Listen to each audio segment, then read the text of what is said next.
Welcome to When the Womb Speaks, a podcast created by the Sanctuary of Sophia. Hi, I'm Angie Twiddle, founder of the Sanctuary of Sophia, and joining me is my co-creator Kerry Dawes, a womb practitioner, facilitator and priestess. In these sacred conversations, we open space to listen deeply to the wisdom of women's wombs.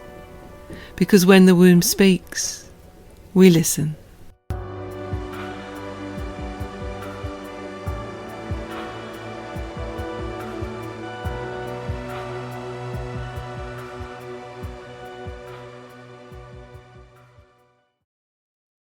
Hi, and welcome to episode 2 of When the Womb Speaks, We Listen.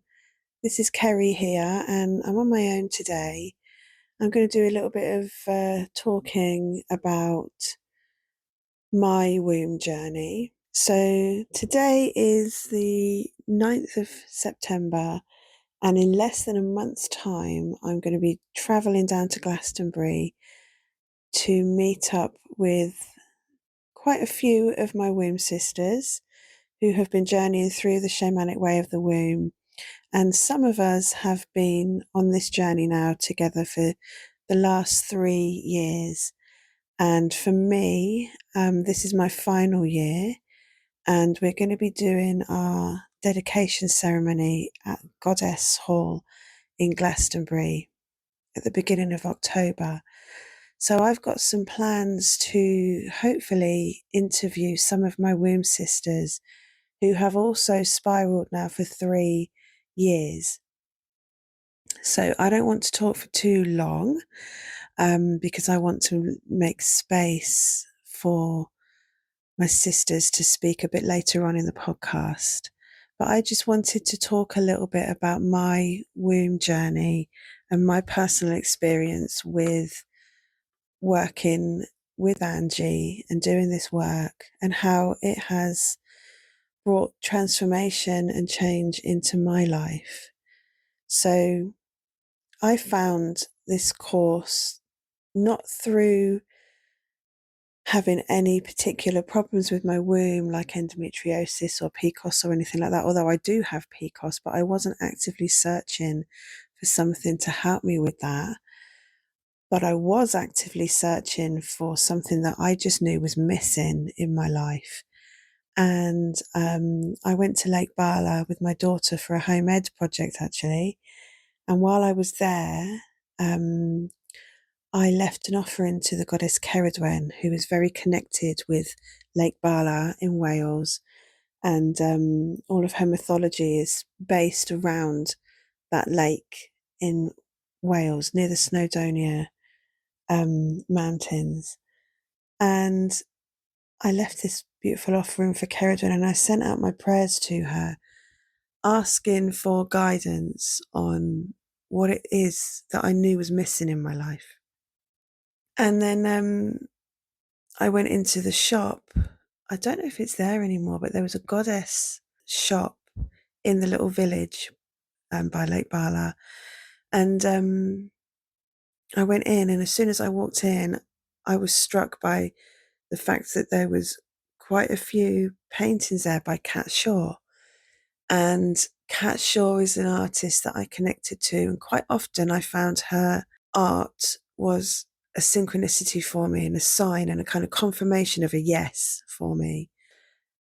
With Kat Shaw, she paints women as goddesses, so all of her paintings depict a woman naked, her breasts, her body, and there was this painting that I was looking at that had the focus around the womb and the shape of a triangle, and I was looking at this image thinking, well, that's amazing, and I nearly brought it, but I ended up buying a print of Kerry because I was at Lake Bala and I thought, oh no, this print really spoke to me, so I brought that instead. And then that evening I couldn't sleep. Me and my daughter were staying in a hostel and I just could not get to sleep, so I picked up my phone and I started scrolling through Facebook, and I saw the same image that I had seen that day. And so it grabbed my attention immediately. And the image was on an advert for the Shamanic Way of the Womb apprenticeship. And I was like, oh, what's this? And I looked at the post and I read it, and I saw a video that Angie had put, and I felt very drawn to Angie. So I inquired, and then we had a Zoom chat, and I explained to Angie how I had found her this course that she was doing that I was fascinated about, and Angie accepted me onto the course. And I didn't really know why I was there, but I remember on the evening when we, like the opening dedication ceremony that we did in our own space. So I was in my room out in my garden, and I was looking at that print of Kerry. And in this image, she's looking directly into your eyes, and I was looking at her, and I was beginning to get an understanding of the depth of this course. And I was looking into the eyes of Ceridwen, and I was beginning to realize that this is actually bigger than just me. This is not just a course that I would be studying and doing for me, for my own healing, but that this would be rippling out. This work would be rippling out into the collective, and that it was about, yes, healing my wound, but also healing the divine feminine. So on that first opening ceremony that we did, I really began to get a sense that this was something that was going to be very deep, and something that I needed to really commit to. And I did commit. I did the work. I really went deep with all of the elements. There are daily practices. There are incredible meditations. And as I began working through the shamanic wheel of the womb and learning all about it, things started happening very quickly, actually. As soon as I committed to the course, I began to have experiences, things coming up from my maiden years.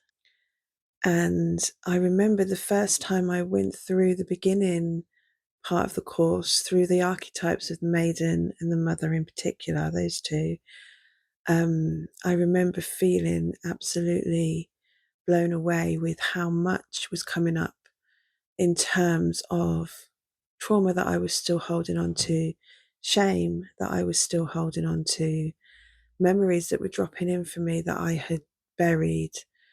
And it was just absolutely incredible. So for me, I want to talk about the biggest transformation that has happened while I'm doing this course. I could talk for hours about this whole experience that I've had, but I want to keep it fairly succinct for the podcast. So I'm just going to talk a little bit about what it was like for me before I discovered this, and the changes and the transformations that have occurred within me.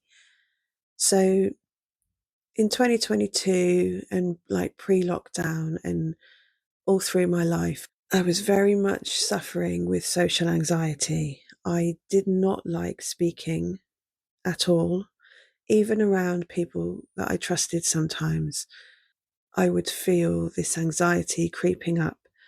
And for me, when my anxiety was triggered, it would manifest as a freeze response, and I would go mute, and I would literally not be able to speak. My mind would go blank. I wouldn't know what to say, and I wouldn't have the ability to really talk. And it was debilitating in a lot of ways. And in any situation where I was in a group setting and I had to speak, so, when you do workshops and things and they go around, you have to introduce yourself and say a little bit about yourself. I would be, as my turn was coming around to me, I would just be terrified and dreading it coming round to me. And when it did, I would tried to speak, and I sometimes would be able to speak, but I would be absolutely terrified, and I would say as little as possible. And I would generally say that I was frightened. I would tell them that this is my worst nightmare. I don't like doing this sort of thing. And I would move on very quickly. So that's how life was like for me. I had friends. I home educated my children. I took them out to a lot of events, and quite often in a one-to-one situation, I would be okay. But in a group setting, I would become very, very uncomfortable. And having to speak in a group setting, I would be very uncomfortable. And I was trying to work through it through meditation and things like that. And I was beginning to get there. However, when I began working with the fire element in the shamanic way of the womb, I started having these feelings that I wanted to start women's circles. And I decided I was just going to do it. When I worked with the fire, it was as if I could not do it. So I chose the date to be in alignment with the new moon in Aries, because of the energies around that.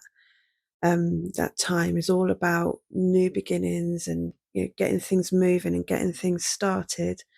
So I picked that date, the new moon in Aries. I think the year was 2023 and possibly 2022. But yeah, I started my first women's circle. I planned it very meticulously, and I was absolutely terrified, and I was shaking like a leaf. And all of the ladies that came were people that knew me, and they knew that I had this anxiety, and they were very supportive. And I did it. I managed to do it, and I managed to push through the fear. And I held this space, and I led guided meditations, and I continued. And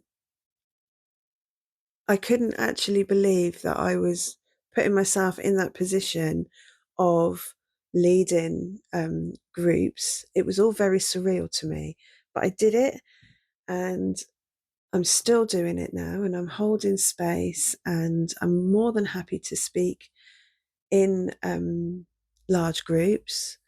And I'm able now. What it's taught me is that it's taught me that I can just become present. It's taught me how to come out of my head and into my body and into my womb, and to give myself that space, and to ground myself, to connect to the earth beneath me, to Goddess, and just to allow myself to be present and in the moment, and allow whatever's coming up to arise. And sometimes what comes up is still anxiety, but I know that I can hold it, and I know that it's not going to create that sense of just not wanting to be there. I can allow myself to be in that moment, and to just still function, which is amazing, because for so long, when my anxiety would arise, I felt like I couldn't function as a human being, and I couldn't think properly, and I couldn't talk. I couldn't have that basic communication. So that's the massive transformation that I've gone through, is my voice and being able to express myself, and not being frightened of other people as well. It's given me a sense of safety in my body, safety on this earth, a sense of belonging, and that I know that I'm welcome on this earth, that I belong on this earth. And that knowledge and that knowing, that deep sense of knowing that I'm part of, first of all, I'm part of this sisterhood that has been just a massive gift, just such a massive gift. I had no idea I was going to be a part of when I started the apprenticeship.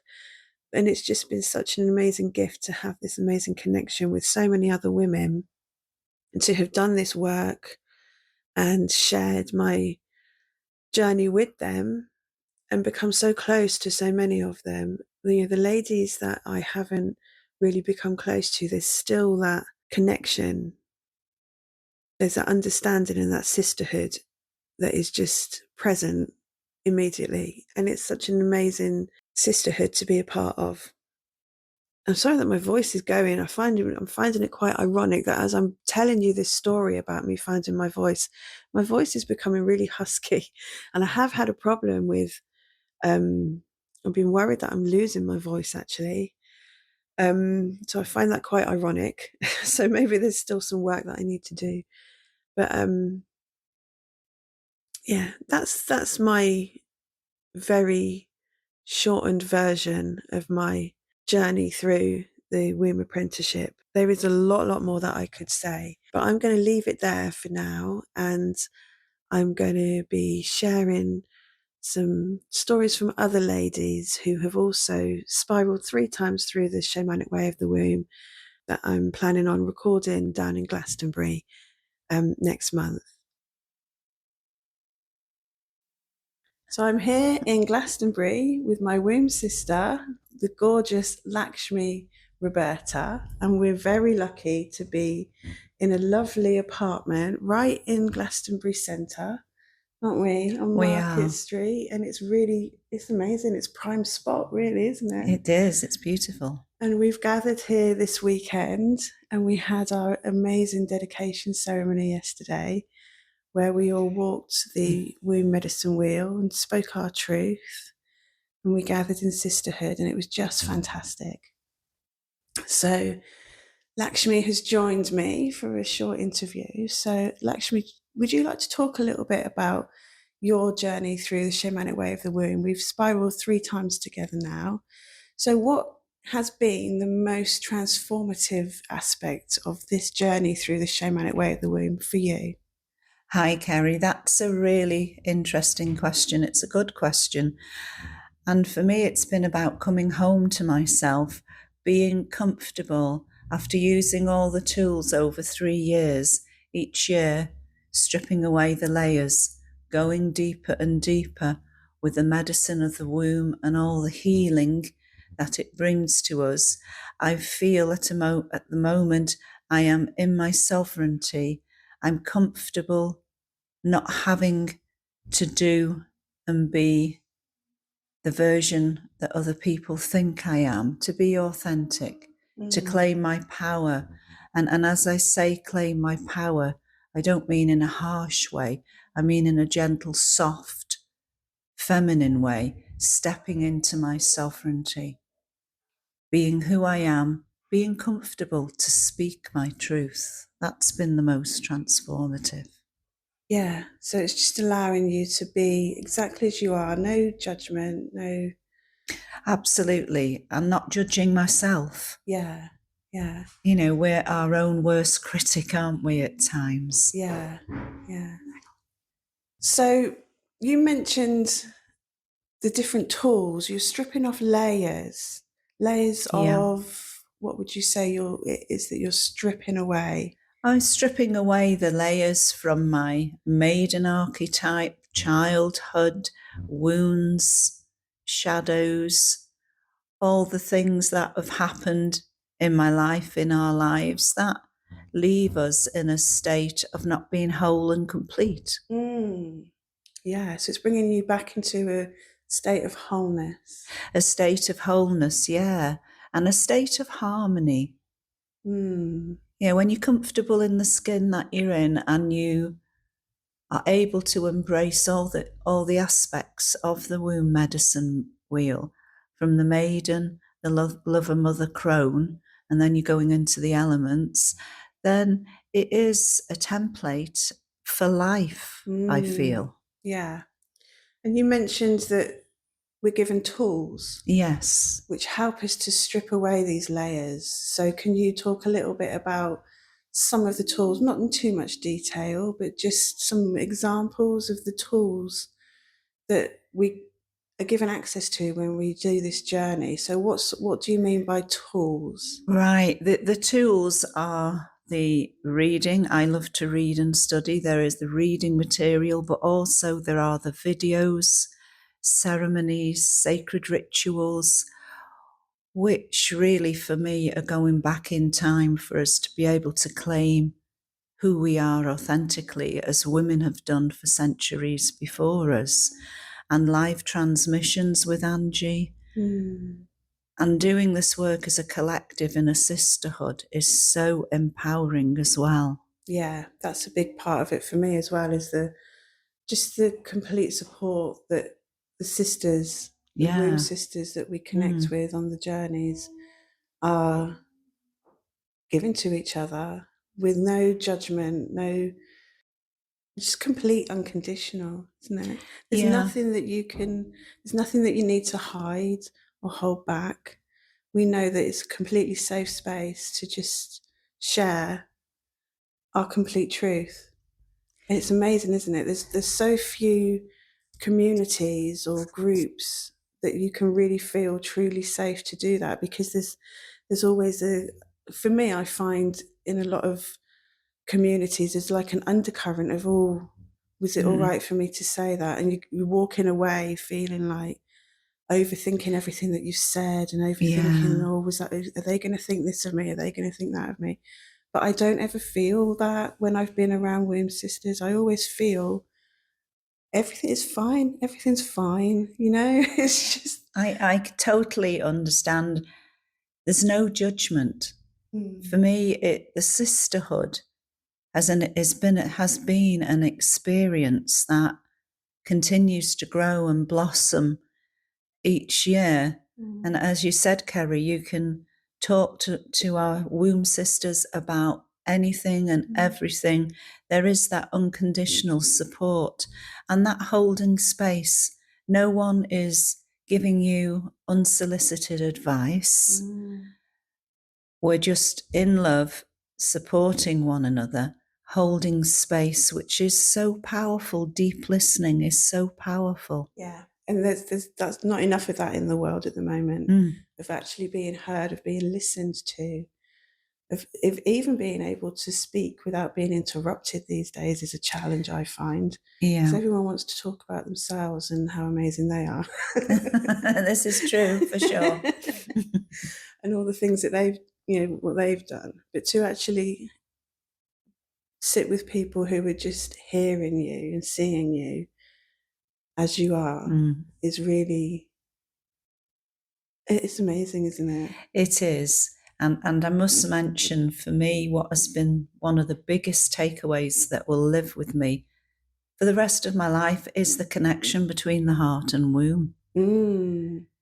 Particularly as I no longer have a physical womb. And I would say to women out there, if they've had hysterectomies and they have no physical womb and are thinking, well, this course isn't for me, I don't have a womb, I would say, oh gosh, yes, definitely look into it, feel into it, have a chat with Angie, because I have found it totally, again, transformational. And I have feelings, energetics in my non-physical womb. And to me now, there's no difference. Yeah. She's my womb. Yeah. And you connect to that energetic space just as deeply as you did your physical space. Absolutely. Yes. Amazing. Oh, thank you, Lakshmi. It's been really nice chatting to you. And we're going to be off to the White Spring soon. We're going to go up the tour, aren't we? We are indeed. Yeah. Thank you, Kerry. It's been a pleasure.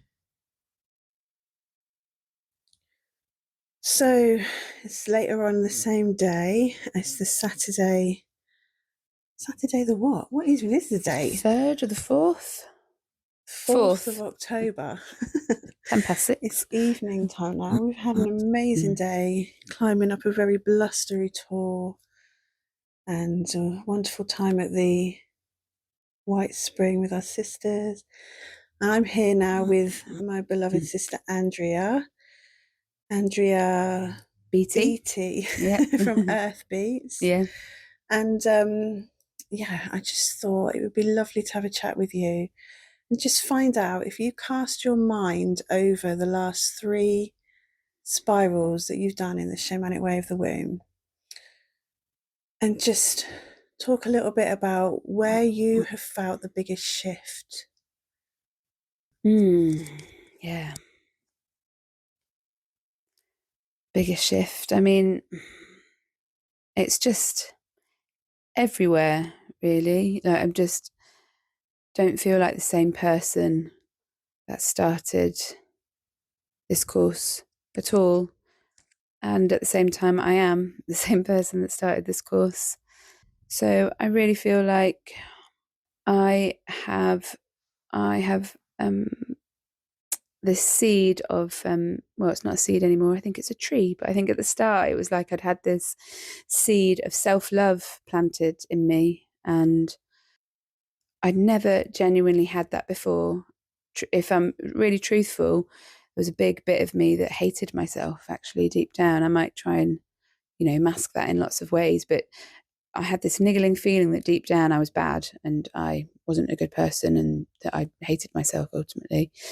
And just before the start of the course, through some other healing work I was doing, I'd had this seed given to me by the Tree of Life, and it was this seed of self-love that had been planted. And through the course, through spiraling around my womb and kind of healing every aspect of my life, from my childhood to my relationship with my parents to how I relate to other people, this seed has it's grown. It's a tree. It's definitely a tree. It might not be a very old tree, but it's definitely a tree. And so one of the biggest shifts is self-love. I love myself.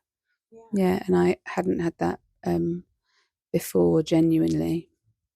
And that is, and I love myself, and I'm like back in my body. I was living a really totally disembodied life before that, and I didn't know that I was disembodied because I didn't know what it meant to be embodied, because I'd forgotten what that felt like as, a 3-year-old, when I probably was embodied the last time truly.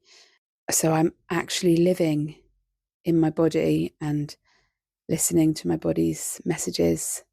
And I can feel, and again, it's kind of a new thing, but I'd realised that through not living in my body, I'd really numbed myself to spirit or intuition or to all that kind of stuff. And now I can actually feel energy in my body. I can feel sensations in my body, and I can feel spirit and goddess talking to me through my body. So I'd say those 3 things: self-love, living in my body, coming home to myself, realizing that everything that I need to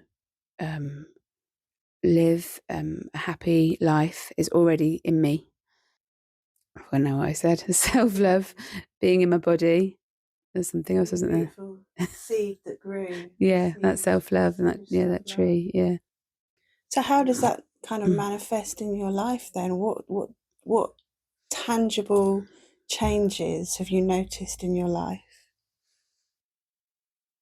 I think just the way that I relate to the world. Ultimately, if before I was living where there was a bit of me that hated myself, though I felt a lot of kind of resentment towards life and resentment to other people in my life. And I guess in some essences, if I was hating part of myself, then I was probably hating parts of the world and parts of other people. Whereas now, really I see it in the way, in my relationships with other people, I have less expectations from them. I don't expect them to be a certain way. So I guess through loving myself, I can love others and honor others and let people live their lives and not take that personally. I guess before I would, I don't know, if somebody had arranged to meet up with me, for example, and then they couldn't, I would often, take that as another indicator that I was bad, for example. Yeah. Whereas now I realise that it's got that's them not being able to make it. Hasn't got anything to do with me, and they're not doing it because they think I'm bad. Yeah. Whereas I'd kind of somehow come to that assumption beforehand. Whereas now I, can let people be themselves, and that doesn't infringe on how I see myself. Yeah, that's amazing. And one of the most tangible things for me is my voice. Again, just before I started the course, I started singing in what I call my soul language or light language. And that has just blossomed and flourished and deepened the more that I've faced my fears and faced my shadows, grieved, been to deeper parts of grief, allowed myself to feel that grief, all that fear, all that pain. every time my voice deepens and my voice changes, like my voice is totally transformed. It's not the same as when I started this course at all. Yeah. It's been so amazing as well to see that journey from that first video that you shared on Facebook to the group of womb sisters to now, like, your singing is just absolutely incredible. And I'm hoping that either at the beginning or the end of this particular podcast, there's going to be a recording that you sent me of you singing, so everyone will know exactly what we're talking about with your amazing voice.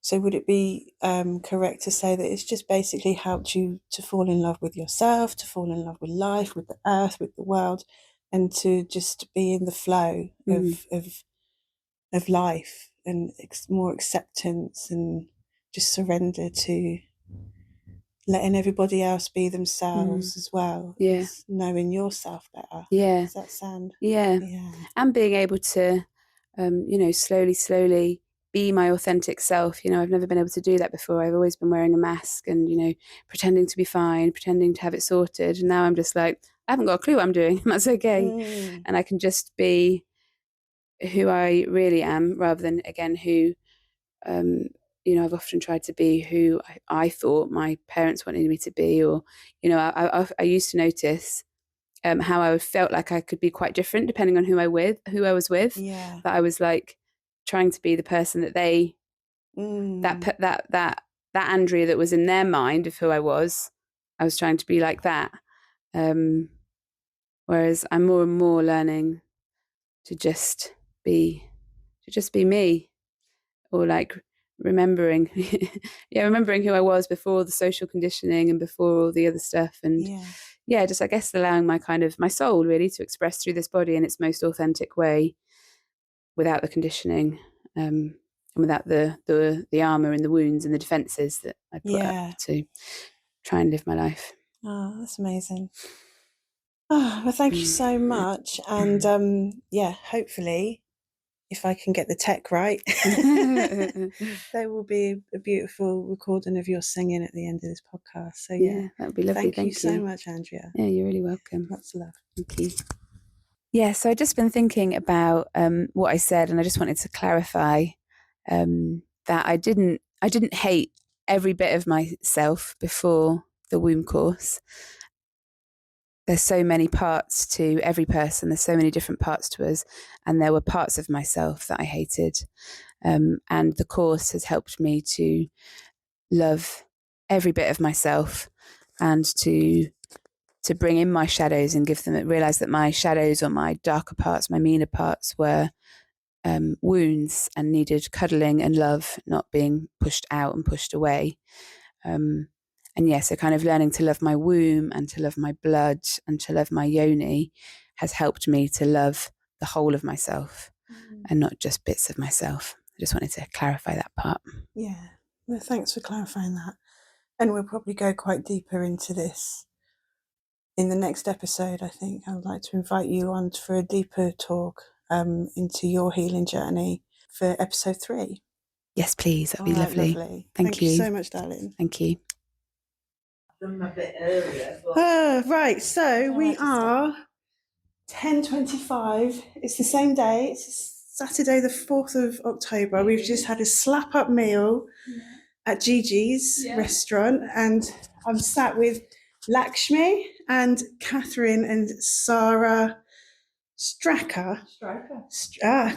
Catherine Lee and lovely Lakshmi Rosa. I said Roberta earlier, so I'm correcting that now. Lakshmi Rosa. And I've just been overhearing the most gorgeous conversation, so I've got the microphones out. And I'd just like you ladies to just continue with what you were saying, because it was so beautiful. So, Catherine, would you like to begin? I was just saying how this is my first spiral, and this is the first time I've done anything like this. And for me to step in to meet physically in person a group of women that 48 hours ago I'd kind of only ever seen as a matchbox picture on Zoom, but the connection and the genuine love I feel for these sisters that I've literally just met, I can't find the words, because it's just really blown me away, because it is a genuine love. You know, I really care for all of you and everyone that I've met. And what I think is really magical is that we all accept people for each other for who we are. We're all very, very different, have very different life experiences, and yet we are so open and honest. And there's conversation I had with Luna, yourself, and Nicola last night. I haven't even told my closest friends and family. Yeah. This is the first time I've voiced it. And it felt just so natural. It's just magical. It really is. Yeah, absolutely. And, you know, it's the first time we've met Catherine. I've met Sarah before, but the womb circle, the ceremonies, the closings that we had with the end of the spiral has been incredible. Yeah. For example, we were saying goodbye after a restaurant meal, but it's not really goodbye. That was just a completion. The love continues of the sisterhood and transcends all the boundaries. We've had sisters from Switzerland, Italy, Austria, Norway. And it's as though we've known one another all our lives. Yeah. Everyone has felt safe sharing, totally accepted. And it's been a truly magical and transformative experience. And after coming out of the restaurant just now, we've stood in Glastonbury, the main street, hand in hand, under the moon, underneath an almost full moon. Yeah. And we've done a little closing ceremony and hand kissing and other things that we've incorporated from Angie's beautiful closing ceremony. So I feel deeply grateful for this experience, and thank you. Thank you so much, all the womb sisters. Thank you, and thank you, Kerry. Yeah, and it's just such a precious connection to have, isn't it? I think it's, you really start to understand the depth of the red thread and how strong that connection is. And it's like, as much as some of the ladies that have just completed their first spiral, they feel like they've always been a part of our sisterhood. So even people you've only known for like 3-4 hours, it's like, oh no, I've known you for a lifetime, you're fine. And it's feeling that you can be so raw and so authentic, and you can be gentle or fierce, or you can laugh and you can cry, and everyone's just there holding you and creating a space that is just in awe of one another, in all of their emotions, and listening to people's stories and seeing how one can connect to the other, and that connects to that, and she connects to her. And it's just, I think every time we get together, it is a life-changing experience in so many ways. It opens your heart and cracks you wide open. And I think it's being held in that raw vulnerability state. It does crack. It is that wide open, and it's that all-encompassing, isn't it? The fear of leaving everyone tomorrow is like, no. Yeah. We all need to stay here, but it's that red thread that connects us through time, space. It is a forever thread. Yeah. And I'm very, very, very grateful that I get to share that thread with some of the most incredibly powerful women ever.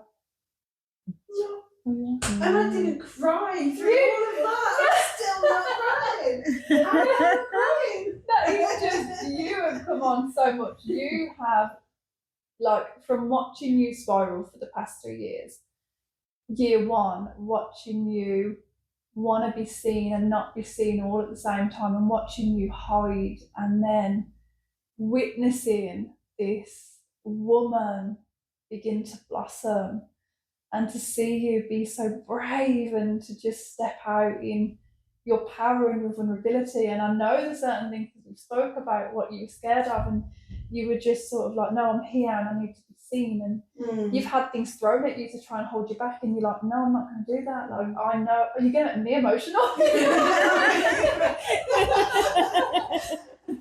But it's been incredible to see, and then to watch how you've stepped into your priestess self has been not only beautiful for you, but beautiful for some of us that are maybe now thinking, okay, so she's paved a way for us to all step into our priestess self.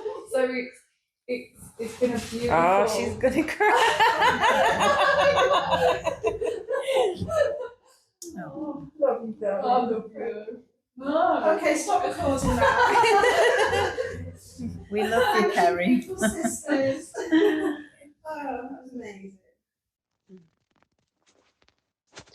Ula samye, I tell you I am. Una na na Lord, I said I know, na so I am. Yeah, oh na na le. Umanana suami oh na ne. Una na na wehila mi oh na ne. Yene, yes oh na ne yam. Omu wanu omu na na na. Umalalina na shona sai. Umualalaina na mi osayam. Iyam, ioena nehila yungu amatuna nanalo. Umana wisha mi oena ne. Umualando nanalo ne shamua. Uena nalehiyam. Umuanasimi yanaro nahe. Ungaram dia masena ay nesa umuararo uarale nayona ukuramati I'm so aye umuanale nana tonane yanahi Yona na rohu yana na yona na le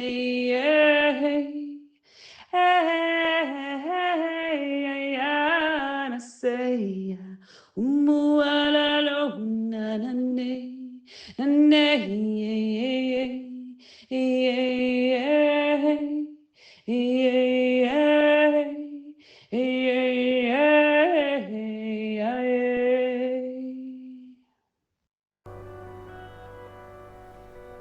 Thank you for joining us in this sacred space of When the Womb Speaks.